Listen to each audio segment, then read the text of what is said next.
दोस्तों, आज की हमारी कहानी है पूजा और करण के नाम। रात का दूसरा पहर चल रहा था, लेकिन हमारे घर में ऐसा लग रहा था जैसे दिन निकला हो। पूरा घर सन्नाटे की चपेट में था।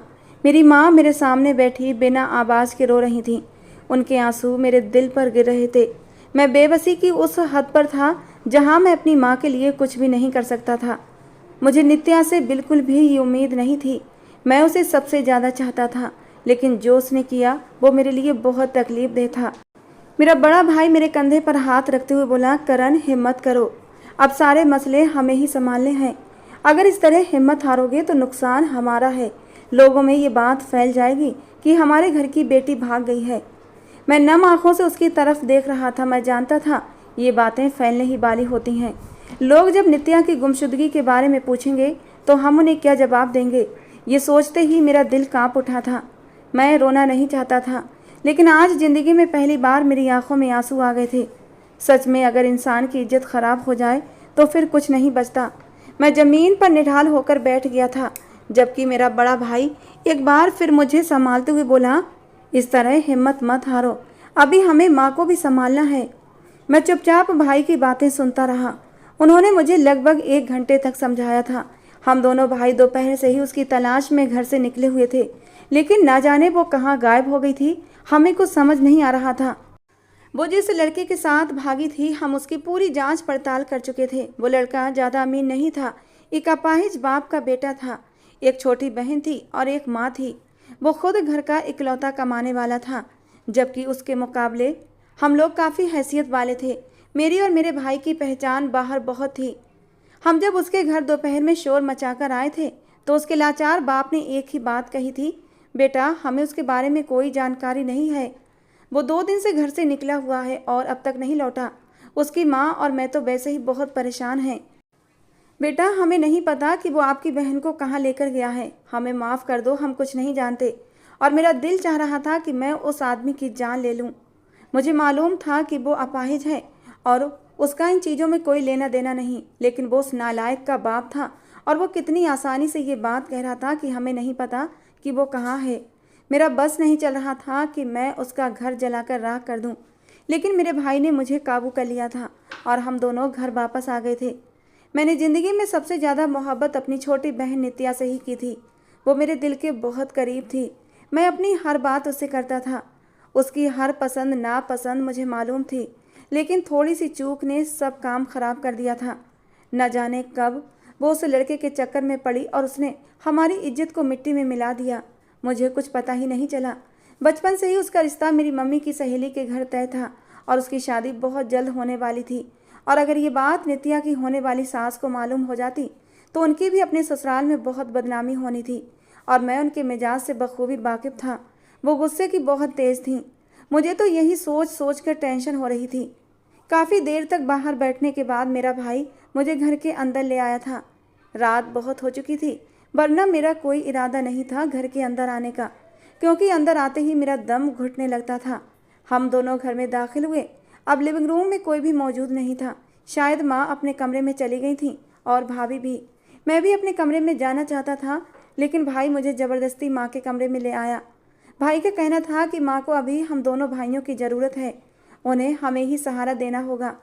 मैं माँ के कमरे में आना नहीं चाहता था, क्योंकि उनकी रोती रोती आंखें मेरा दिल चीर रही थीं, मगर भाई ज़बरदस्ती मुझे उनके कमरे में ले आए थे। वो अंदर बैठी जारो कतार रो रही थी। मैंने जब से मुट्ठियां भींच ली थीं। मुझे नित्या से इस वक्त सख्त नफरत महसूस हो रही थी। मेरा दिल कर रहा था कि उस लड़की को ढूंढकर मैं उसे ख़त्म कर दूं। उसकी वजह से मेरी माँ इस हाल में बैठी हुई थी।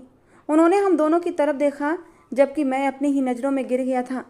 मेरी माँ मेरी तरफ देखते हुए बोली, करण कुछ पता चला? कहाँ है मेरी नित्या? मैं इस तरह से नहीं बैठ सकती। नित्या की सास को मैं क्या जवाब दूंगी कि उसकी अमानत का मैं हिफाजत नहीं कर पाई। भगवान के लिए कहीं से भी नित्या को वापस ले आओ। तुम्हारा बाप जब मुझसे सवाल करेगा तो मैं उसे क्या मुंह दिखाऊंगी कि मैं अपनी बेटी की ये परवरिश की थी। मैं बिल्कुल बेबस था। वो कुछ और कहती इससे पहले ही मैं झटके से उठा और अपने कमरे में आ गया था। मैंने कमरे का दरवाज़ा बंद कर लिया और उसके साथ ही बैठता चला गया।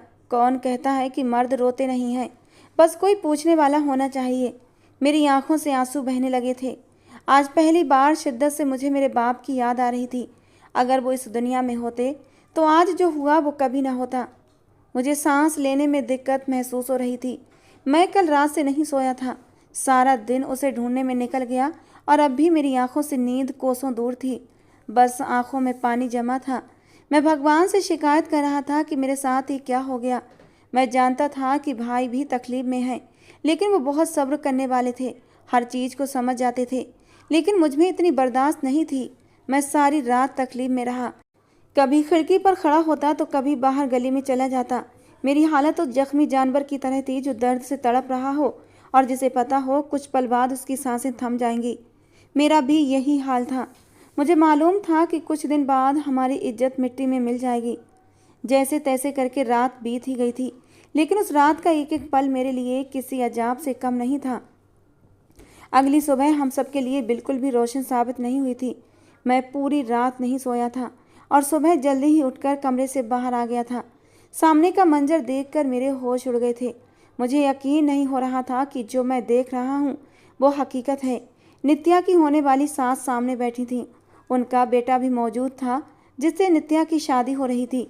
उसके कपड़ों से लग रहा था कि वो ऑफिस जा रहा था। यकीनन वो उसे ऑफिस से रोककर यहाँ लाई थी। भाई और माँ उनके सामने नजरें झुकाए बैठे थे, जबकि नित्या की होने वाली सास बिल्कुल सख्त नजर आ रही थी। यकीनन माँ ने उन्हें सारी दास्तान बता दी थी। जैसे ही मैं लॉन्ज में दाखिल हुआ तो सविता आंटी का सन्नाटा टूटा और वो मेरी तरफ गुस्से में देखती हुई बोली, करण, ये सब क्या तमाशा है? तुम्हारी माँ क्या कह रही है? तुम्हें कुछ होश भी है? मैं उन्हें समझाता संभालता इससे पहले ही वो अपनी जगह से खड़ी हो गई और गुस्से से चिल्लाती हुई बोली, लेकिन नहीं, देखो तो साहब को, इतनी बड़ी मुसीबत घर में आई है और ये साहब अपनी नींद पूरी करके आ रहे हैं। वो ताली बजाकर तंज कसते हुए बोली, जबकि मैंने शर्मिंदगी से नजरें झुका ली। इस बार वो फिर से गुस्से में बोली, तुम्हें तो नींद से फुर्सत मिले तब ना अपनी बहनों की सुरक्षा करो। कर दिया ना अपने मरे हुए बाप को बदनाम। कितनी इज्जत थी समाज में उनकी, एक नाम था उनका, लेकिन तुम्हारी बेशरम बहन ने सारा नाम डुबो दिया। इस लड़की ने उनकी इज्जत को 2 टके का कर दिया है। जब ये बात लोगों में फैलेगी तब क्या करोगे सिवाय मुँह छिपाने के? और यही हाल मेरे साथ होने वाला है। क्या जवाब दूंगी मैं अपने ससुराल में जब सब पूछेंगे कि बताओ सौरभ की दुल्हन कहाँ है? मैंने सब्र से आंखें मीच ली थीं। मेरा दिल चाह रहा था कि ज़मीन फटे और मैं उसमें समा जाऊं। सविता आंटी की बातें मेरा दिल चीर रही थीं। वो अब भी चुप नहीं हुई थीं, बल्कि आगे बोली, तुम्हारी बहन को ये भी समझाया था कि बस मैट्रिक कर लिया, घर में बैठो, कॉलेज में दाखिला लेने की ज़रूरत नहीं है। लेकिन नहीं, तुम्हारी माँ को तो हमारी बातें बुरी लगती थीं और उन्होंने साफ कहा कि आज के ज़माने में औरत का पढ़ना भी ज़रूरी है। देख लो कितना ज़रूरी है औरत का पढ़ना। वो तंज कसते हुए मेरी माँ की तरफ देख रही थी। उनकी बातें मेरे दिमाग पर हथौड़े की तरह बरस रही थी।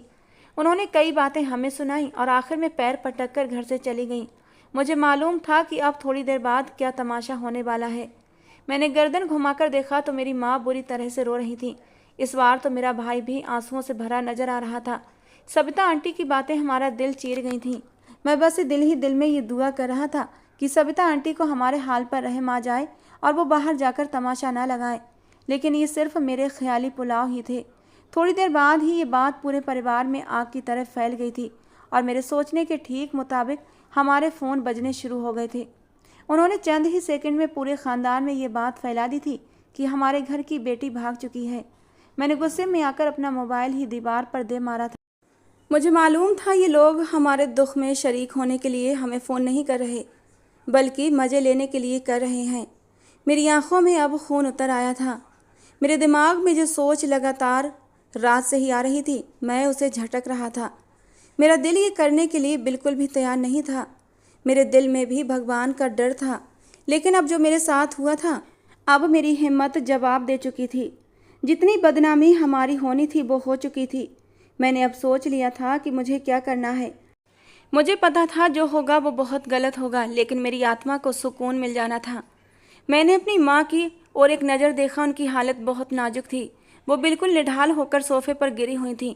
हालांकि वो शुगर की मरीज़ थी, उन्हें वक्त पर खाना चाहिए था, लेकिन छोटी और भाभी कई बार उन्हें बोल चुकी थी कि माँ कुछ खा लें, पेट में जाएगा तो जान आएगी, तभी तो कुछ सोच पाएंगी। लेकिन उन्होंने खाने को हाथ तक नहीं लगाया था और यही चीज़ मुझे तकलीफ़ दे रही थी। मैंने अपने भाई की ओर एक नज़र देखा तो वो भी काफ़ी टूटा हुआ महसूस हो रहा था। वो बड़ा भाई था, इस घर का बड़ा बेटा, इसलिए अपने दुख अपने अंदर ही अंदर उतार रहा था। वो सब चीज़ों को संभालने का आदी था। मैं अपनी जगह से एक झटके से उठा और लंबे लंबे डग भरता हुआ घर से बाहर निकल गया। मैं गाड़ी में बैठा रोड पर इधर उधर घूम रहा था। मैं जो सोच रहा था, अगर मैं वो कर लेता तो मेरा बदला पूरा हो जाना था। मेरी जो इज्जत खराब हुई थी वो वापस आ जाती। जिस तरह की तकलीफ हम महसूस कर रहे थे, मैं नित्या के ससुराल वालों को भी महसूस करवाना चाहता था। और फिर आखिर में शाम के वक्त मैंने अपने इरादे मजबूत कर लिए थे और अपनी गाड़ी को शहर के अंदरूनी इलाके की तरफ मोड़ लिया था। मैं जिस जगह जा रहा था वहीं से हमारी बदनामी का आगाज हुआ था, यानी नित्या का प्रेजेंट का ससुराल। मेरी गाड़ी एक झटके से उनके दरवाजे के करीब रुकी थी और मैंने लात मारकर उनके घर के दरवाजे को खोला था। बरामदे में ही एक मजबूर शख्स, उसकी बीवी और उसकी छोटी बेटी बैठी हुई थी। मैं लंबे लंबे डग भरता हुआ उनके करीब पहुंचा और उस लड़की का बाजू अपनी मजबूत पकड़ के मैं थाम कर खींचते हुए अपने साथ ले जाने लगा। उसकी माँ मेरे रास्ते में आ गई और मुझसे मिन्नतें करने लगी, मेरे आगे हाथ जोड़ने लगी, जबकि मैंने उस औरत को एक नज़र देखा और गुस्से से बोला, मेरे रास्ते में मत आओ, वरना तुम्हारी बेटी का अभी के अभी अपनी जान से हाथ धो बैठेगी। तुम्हारे बेटे ने जो हमारे साथ किया है ना, वो बिल्कुल भी माफ़ी के काबिल नहीं है। हम सारे जहान में बदनाम हो चुके हैं और जिस तरह से हमारे चेहरे पर कालिख पोती गई है ना, उसी तरह से अब तुम्हारे चेहरे पर भी कालिख पोती जाएगी जब तुम्हारी बेटी मेरे साथ बिना शादी के रहेगी और नाजायज़ बच्चे को जन्म देगी। ये बोलकर उस लड़की को अपने साथ खींचता हुआ मैं बाहर ले आया था। वो छोटे से मोहल्ले में रहते थे, इसलिए सभी अपने घरों से बाहर निकल आए थे, लेकिन किसी में भी हिम्मत नहीं थी कि कोई मुझे रोक सके, जिसे सब देखकर ही डर के मारे कांप रहे थे। मैंने बाहर आकर सब पर एक नज़र डाली और फिर गाड़ी का फ्रंट डोर खोलकर उसे बेरहमी से अंदर धकेला और फौरन ही घूमकर गाड़ी में खुद भी आकर बैठ गया और अंदर से लॉक कर लिया। उसका अपाहिज बाप दरवाजे पर बैठा मुझसे मिन्नतें कर रहा था, जबकि उसकी माँ लगातार मेरी गाड़ी का शीशा पीट रही थी, लेकिन मुझे किसी पर भी तरस नहीं आया। थोड़ी ही देर में मेरी गाड़ी हवा से बातें कर रही थी। अंदर मौजूद वो लड़की लगातार मेरे सामने हाथ जोड़ रही थी। सरकार, हमें जाने दें, हमारा कोई कसूर नहीं है। भाई को पकड़ें, इसमें हमारा कोई कसूर नहीं। बाबा ने कई बार फ़ोन किए, माँ ने हमारे सारे रिश्तेदारों के घर भी पूछा, लेकिन किसी को नहीं पता। प्लीज़ हमें घर छोड़ आइए। मेरे पापा अपाहिज हैं, मेरी माँ बीमार है, हमारी हालत पर दया करें। मैंने बस एक खून से भरी निगाह उस रोती बिसूरती लड़की को देखा था और उसके बाद उसकी आवाज़ मेरे कानों में नहीं पड़ी। वो काफ़ी छोटी सी, दुबली पतली और सांवली रंगत वाली, लेकिन काफ़ी आकर्षक थी। उसने गुलाबी रंग का ड्रेस पहना हुआ था और खींचातानी के कारण उसका दुपट्टा शायद गली में ही गिर गया था। वो खुद को समेटने की कोशिश कर रही थी। मैंने जब उसे इस स्थिति में महसूस किया तो गाड़ी को ब्रेक लगाया और अपनी चादर को उसकी ओर बढ़ा दिया। उसने तुरंत उसे पकड़कर अपने चारों ओर लपेट लिया था। मेरे चेहरे पर मुस्कान आ गई। मैं चाहता था उसके माँ बाप बीमार हों ताकि वो बेशर्म अपनी इज्जत को रंगने वाला व्यक्ति तुरंत वापस आए और जब उसे पता चले कि उसकी बहन को मैं ले गया हूँ तो वो दौड़कर मेरे पास आए। पहले दिन उसके बाप का दिया गया अंदाज मुझे ये समझाने के लिए काफ़ी था कि वो अपने बेटे से संपर्क में है। मैंने गाड़ी को सीधे अपने पोर्च में लाकर रोका और दूसरी तरफ से आकर गाड़ी का दरवाज़ा खोला और उसे घसीटते हुए अंदर लॉन्च में लाया। वो लगातार रो रही थी और मेरे सामने हाथ जोड़कर अपील कर रही थी कि मुझे माफ़ कर दो, लेकिन मेरे आंखों पर बदले की पट्टी बंधी हुई थी। मैं इतना जल चुका था कि मुझे बिल्कुल भी याद नहीं रहा कि उस लड़की का इन सब चीज़ों से कोई लेना देना नहीं है, लेकिन मेरे दिमाग में बस एक ही बात चल रही थी, जिस तरह से हमारी बदनामी हुई है उसी तरह से इस आदमी की बदनामी भी होनी चाहिए जिसने मेरी बहन को भगाया है। मैं उस लड़की को घसीटते हुए घर के अंदर लाया और अपनी माँ के कदमों में फेंक दिया। मेरी माँ ने तुरंत अपने पाँव समेटकर मुझे आश्चर्यचकित नज़रों से देखा था और मैं उस लड़की को खून भरी निगाहों से घूर रहा था। मैं बोला, ये रही तुम्हारी बेटी का बदला। जब तक नित्या को ये हमें सौंप नहीं देता तब तक ये लड़की हमारे घर में नौकरानी की तरह रहेगी। इसे सभी काम करने होंगे जो उसे शर्मिंदा करने के लिए काफ़ी होंगे। माँ, इसे माफ़ मत करना। मेरी माँ ने एक पल के लिए मुझे देखा और फिर रोती बिलखती उस लड़की को देखा जो बस हम सभी की नज़रों से छुप जाना चाहती थी। मैं ये कहकर अपने कमरे में आकर शावर के नीचे खड़ा होकर अपना गुस्सा शांत करने लगा। थोड़ी देर बाद खुद को शांत करने के बाद मैं फिर से सीधा नीचे आया। वो लड़की मेरी माँ के पास बैठी थी और लगातार आंसू बहा रही थी और मेरी माँ उसे तसल्ली देने में व्यस्त थी। मेरा दिमाग एक पल में घूम गया था। मैंने उस लड़की को हाथ से पकड़कर ज़मीन पर बेरहमी से फेंक दिया। तुम्हारी हिम्मत कैसे हुई सोफे पर बैठने की? तुम्हारी औकात ज़मीन पर बैठने की है। आज तो तुमने ये हरकत कर दी। फ्यूचर में अगर तुमने हमारे घर की चीज़ों का इस्तेमाल किया तो तुम्हें चींटी की तरह मसल कर रख दूंगा। वो कांपने लगी। मेरी माँ ने मेरा हाथ पकड़ते हुए कहा, करण बस करो और इस लड़की को इसके घर छोड़ कर आओ। क्यों तमाशा बना रहे हो? लेकिन मैंने सिर ना में हिलाया और गुस्से से दहाड़ते हुए कहा, मैं मर जाऊंगा लेकिन इस लड़की को तब तक उसके घर नहीं छोड़ूंगा जब तक ये लोग हमारी बहन हमें नहीं सौंप देते। वो क्या समझता है कि हम मामूली लोग हैं जो हाथ पर हाथ धरे बैठे रहेंगे? उन लोगों को पता चलना चाहिए कि जिस घर की बेटी को भगाया है वो कौन है। मैंने ये कहकर उस लड़की को खून भरी निगाहों से घूरा था और गुस्से से कहा, खड़ी हो जाओ और मेरे लिए चाय बनाओ। अगर तुमने थोड़ी सी भी देर की तो मुझसे बुरा कोई नहीं होगा। जैसे ही उसे मेरा आदेश मिला वो भागते हुए वहाँ से चली गई थी। शायद वो मेरी नज़रों से दूर जाना चाहती थी। मेरी माँ ने मुझे देखते हुए विनम्रता से कहा, इस तरह मत करो बेटा, भगवान को अत्याचार करने वाले लोग पसंद नहीं हैं। वो लड़की मासूम है, उसने कुछ नहीं किया। वो तो ज़्यादा पढ़ी लिखी भी नहीं है, गांव की रहने वाली है। तुम क्यों उस बच्ची की ज़िंदगी खराब कर रहे हो? मैंने अपनी माँ की बात को नकारते हुए कहा, माँ, वो गांव की हो या ज़्यादा पढ़ी लिखी ना हो, मुझे उससे कोई फ़र्क नहीं पड़ता। जब तक मेरी बहन मेरे घर पर नहीं आएगी तब तक ये लड़की भी अपने घर नहीं जाएगी। ये कहते हुए मैं अपने कमरे में चला गया था कि जब वो लड़की चाय बनाकर लाए तो उसे मेरे कमरे में भेज देना। मेरे हुक्म पर मेरी माँ ने मुझे अजीब नज़रों से घूरा था।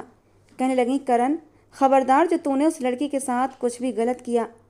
मैं अपनी माँ के सामने ज़्यादा नहीं रहना चाहता था क्योंकि मुझे पता था मेरी माँ मुझे इमोशनल ब्लैकमेल करेंगी और मेरे इरादों से मुझे भटका सकती हैं। इसलिए मैं माँ की बात को अनसुना करते हुए अपने कमरे में चला गया था। 10 मिनट गुजर चुके थे लेकिन वो लड़की चाय लेकर नहीं आई थी। मैं तुरंत चिल्लाया, क्या तुम आ रही हो या फिर मुझे आना पड़ेगा? मेरे बोलने की देर थी कि वो किसी बोतल के जिन की तरह मेरे सामने हाजिर हो गई थी। उसके हाथ पैर कांप रहे थे और उसके चेहरे पर पसीने की छोटी छोटी बूंदें चमक रही थीं। मैंने गुस्से भरी निगाह से उसे देखा और झपटते हुए चाय का कप पकड़ा। मुझे चाय का कप देकर वो फौरन ही मेरे कमरे से निकलने लगी तो मैंने हाथ बढ़ाकर उसकी कलाई पकड़ ली और उसे खींचकर दीवार के साथ लगा दिया। धीरे धीरे मैं उसके बेहद करीब जा चुका था और अगले ही पल मेरा एक हाथ उसकी नाजुक कमर के इर्द गिर्द लिपट चुका था। दूसरे हाथ से मैं उसके चेहरे पर आए बालों की लटों को हटाने लगा। मेरी इतनी ज़्यादा नज़दीकी पर वो लड़की बहुत ज़्यादा घबरा गई थी, डर के मारे काँपने लगी थी। काँपते हुए कहने लगी, मेरे इतना करीब मत आइए, प्लीज़ मुझसे दूर रहें। मैं दोषी नहीं हूँ, दोषी तो मेरा भाई है। प्लीज़ उसे ही उसके किए की सज़ा दें। मैंने कुछ नहीं किया है। उस लड़की का रोता सिसकता कांपता वजूद मुझे मज़ा देने लगा था। मैंने कहा, तुम्हारे भाई ने मेरी बहन को भगा कर ले जाने की बहुत बड़ी गलती की है और उसे इस बात की सज़ा ज़रूर मिलेगी कि जब इज्जत मिट्टी में मिलती है तो कैसा महसूस होता है। जब मैं तुम्हारी इज्जत मिट्टी में मिलाऊंगा तब तुम्हारे भाई को मेरे जैसा दर्द महसूस होगा। जो दर्द मैं इस वक्त महसूस कर रहा हूँ वो दर्द मैं तुम्हारे भाई को भी देना चाहता हूँ। ये कहते कहते मैं उस लड़की के नाजुक होंठों को अपने होंठों की पकड़ में ले चुका था और वो मेरी बाहों में मचल कर रह गई थी।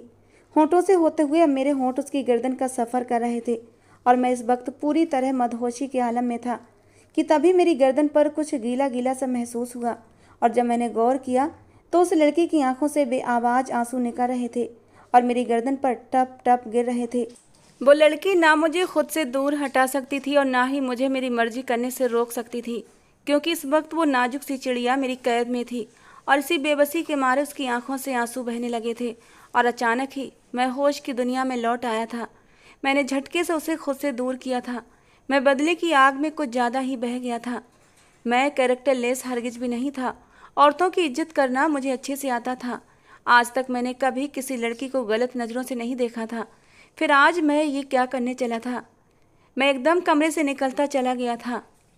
मेरा इरादा पुलिस स्टेशन जाने का था। वहाँ के एसपी मेरे अच्छे दोस्त थे।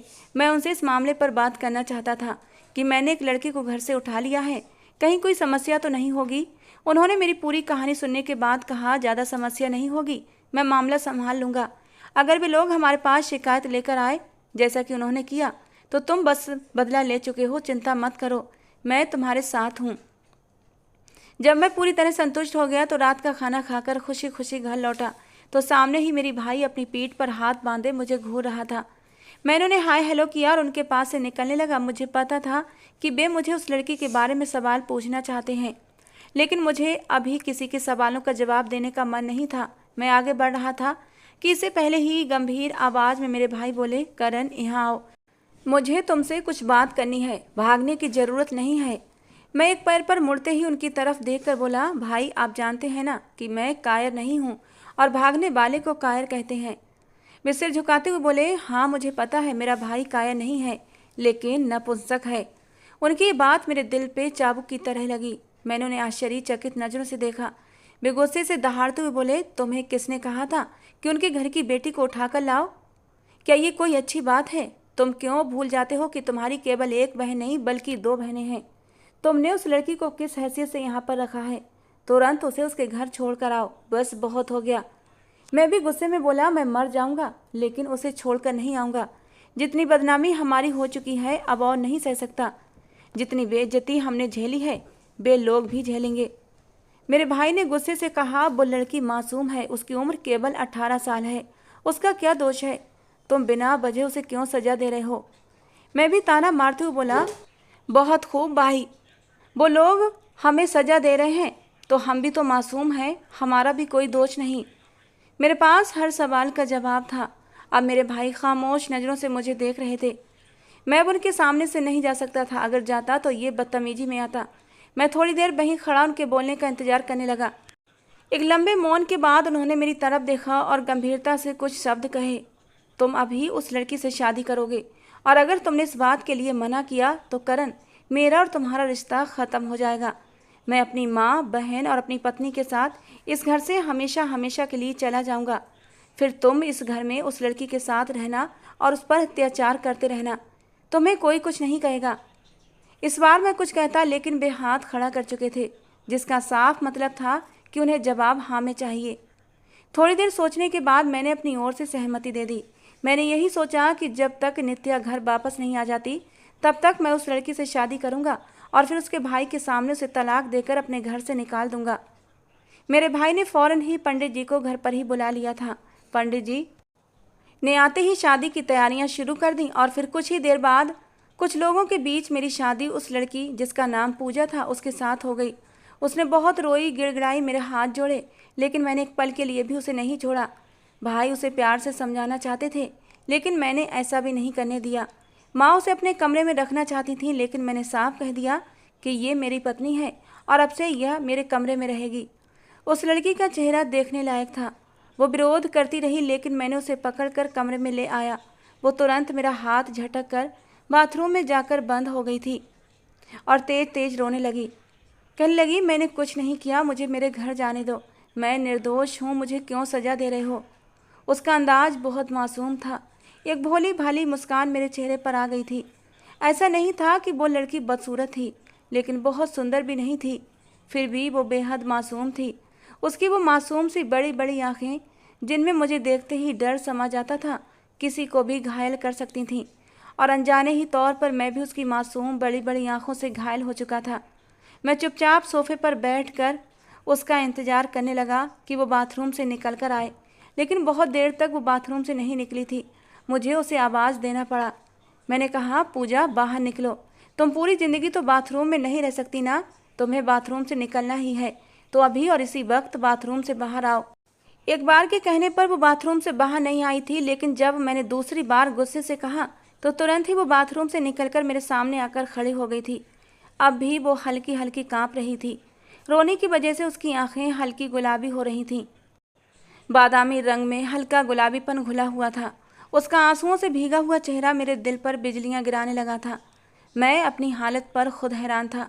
वो तो मेरे लिए दुश्मन की बेटी थी, फिर मेरा दिल उसके लिए नए अंदाज में क्यों धड़कने लगा था? मैंने खुद को संभाला, उसकी तरफ से ध्यान भटकाना चाहा, लेकिन घूम फिरकर मेरी नज़रें उसी के चेहरे पर जा टिकती थीं। एक तो उसकी उम्र कम थी, दूसरा वो मेरे लिए केवल दुश्मन की बेटी थी। इसीलिए मैं उसके साथ कोई रिश्ता बनाना नहीं चाहता था, क्योंकि मैं तो सिर्फ उससे बदला लेने के लिए उसे उसके घर से लेकर आया था। लेकिन मुझे नहीं पता था इस बदले की आग में मैं कहां से कहां पहुंच जाऊंगा। दिल बड़ी ही बेताबी से धड़क रहा था। अपना हक लेने के लिए मचल रहा था। पूजा अब मेरी पत्नी बन चुकी थी। मैं उस पर हक रखता था और इसी हक से मैंने अगले ही पल पूजा को खींचकर अपने सीने से लगा लिया था और बेतहाशा उसे चूम कर उसे महसूस करने लगा था। अपनी हरकत पर मैं खुद हैरान था और मेरे इस तरह अचानक हमले से पूजा भी हड़बड़ा गई थी। उसने मेरी बाहों से निकलना चाहा, लेकिन मैंने उसके कान में सरगोशी के आलम में कहा, बस पूजा, आज नहीं।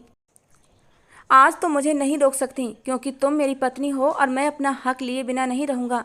मेरे ऊपर मदहोशी पूरी तरह सवार थी और अगले ही पल मैं उस पर अपनी बेशुमार चाहतें लुटाने लगा था। कुछ देर तक उसने मेरी बाहों से निकलने की कोशिश की थी, लेकिन अगले ही पल उसने भी खुद को मेरे हवाले कर दिया था। शायद उसके दिल को भी तसल्ली थी कि अब हम पति पत्नी हैं। हमारे बीच बनने वाला रिश्ता नाजायज नहीं बल्कि जायज है। मुझे लगा था ये बस बकती जज्बाती मोहब्बत होगी। कुछ ही दिनों में ये मोहब्बत जहाँ की तरह बैठ जाएगी और मैं इस लड़की को हमेशा हमेशा के लिए छोड़ दूंगा और इस तरह मेरा बदला पूरा हो जाएगा। लेकिन मुझे नहीं पता था कि कुछ ही दिनों में ये दुश्मन की बेटी मेरे दिल की रानी बन जाएगी। शादी के मंत्रों में इतनी ताकत होती है कि भगवान किसी का भी दिल बदल सकते हैं। अब वो मेरे साथ मेरे कमरे में रहने लगी थी। मैंने हर काम उससे ही करवाया था। मैंने उसे बुरी तरह से अपने आप में उलझा लिया था, क्योंकि पूजा को अपने आसपास देखने में मुझे अच्छा लगता था। अगर वो जरा सा भी मेरी नज़रों से दूर होती तो मैं बेताब होकर उसे ढूंढने लगता था।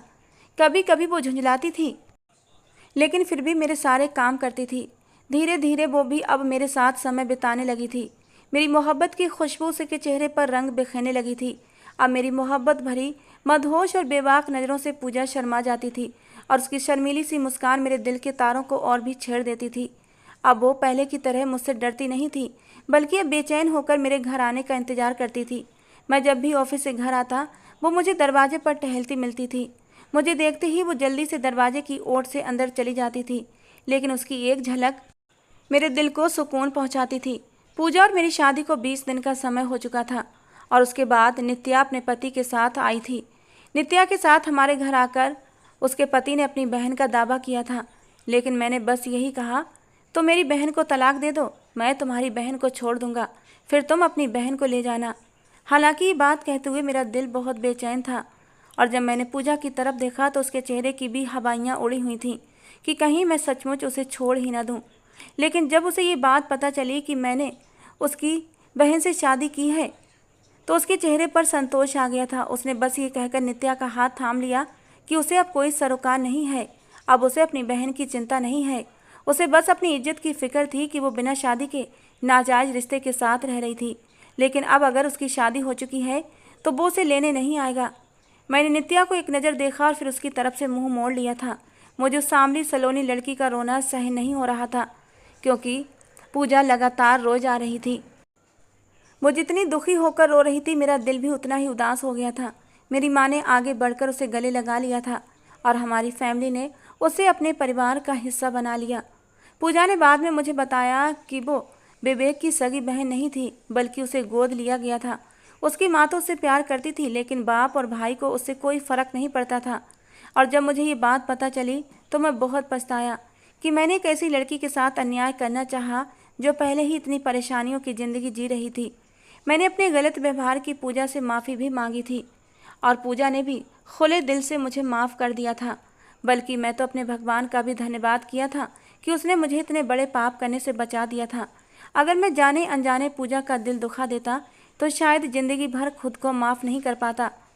अब हम में से कोई भी नित्या से मिलना नहीं चाहता, क्योंकि उस लड़की ने मेरे बाप की सालों की कमाई हुई इज्जत को कुछ ही पल में धूमिल कर दिया था। तो दोस्तों, आज की हमारी कहानी थी पूजा और करण के नाम। आपको कैसी लगी ज़रूर बताना। पसंद आई हो तो प्लीज़ लाइक करना। रोज़ एक नई कहानी सुनने के लिए हमारे चैनल को भी सब्सक्राइब करना। मिलते हैं दोस्तों अगली किसी नई कहानी के साथ।